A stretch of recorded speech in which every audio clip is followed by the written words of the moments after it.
Good afternoon, fellow travelers, and welcome to the gift shop. Today I want to take you to a secret location I just found out about. Behind me is the abandoned location of BC's first pet cemetery. Let's go explore. Back in the early 1950s, Burnaby residents Daniel and Nellie Blair lost their dog to an unfortunate car accident. The couple was at a loss for what to do. If they were out in the countryside, Daniel and Nellie could have buried their beloved pet on their own property. There weren't any pet cemeteries available in urban areas at that time. After doing some research, the Blairs found that all they needed to do to create their own pet cemetery was get a business license and a suitable plot of land. So in 1952, they found this area in rural Newton and set about clearing the land to create British Columbia's first pet cemetery.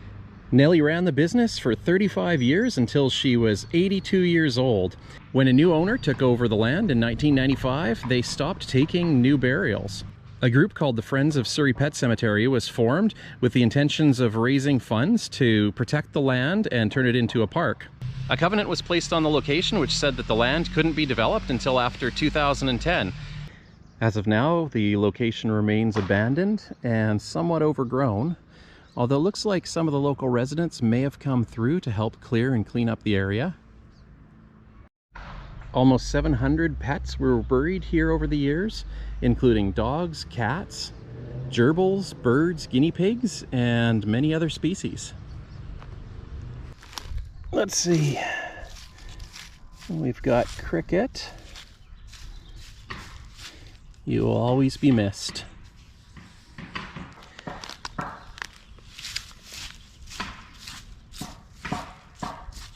Scamp, 1976 to 1991, our MVP.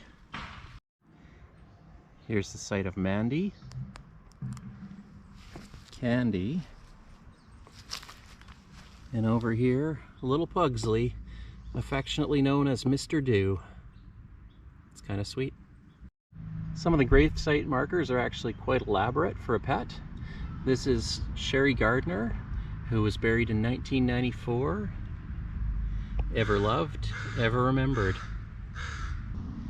Here's the site where Sooty was laid to rest, 1981, cherished memories of a faithful companion sadly missed. Oh, Sooty.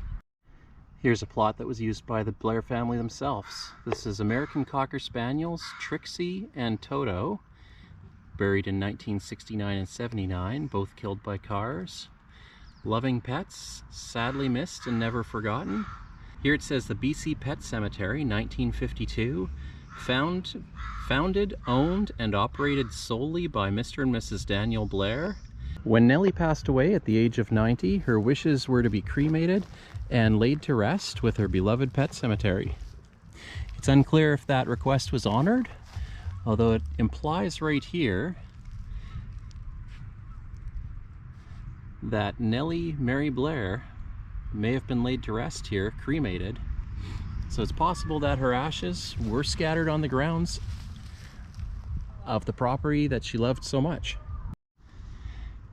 Here's our precious baby and loyal pet, Mr. Muggins, buried in 1980. And Mr. Magoo, also buried in 1980. And our precious angel, Sweet Muffy, a gift from heaven, June 15th, 1984. In our hearts forever. Most of the grave sites seem to be large enough for dogs or cats, but there's a few smaller size ones here as well. Here's Cheeky and Butch, buried 1976. And Tony, also buried 1976. They look to be about the right size for either a guinea pig or a rabbit. Nellie noted that a pet burial was a lot like a human burial. A satin-lined coffin would be selected, an appropriate grave size dug, and the coffin would be transported by the family and lowered to its final resting place.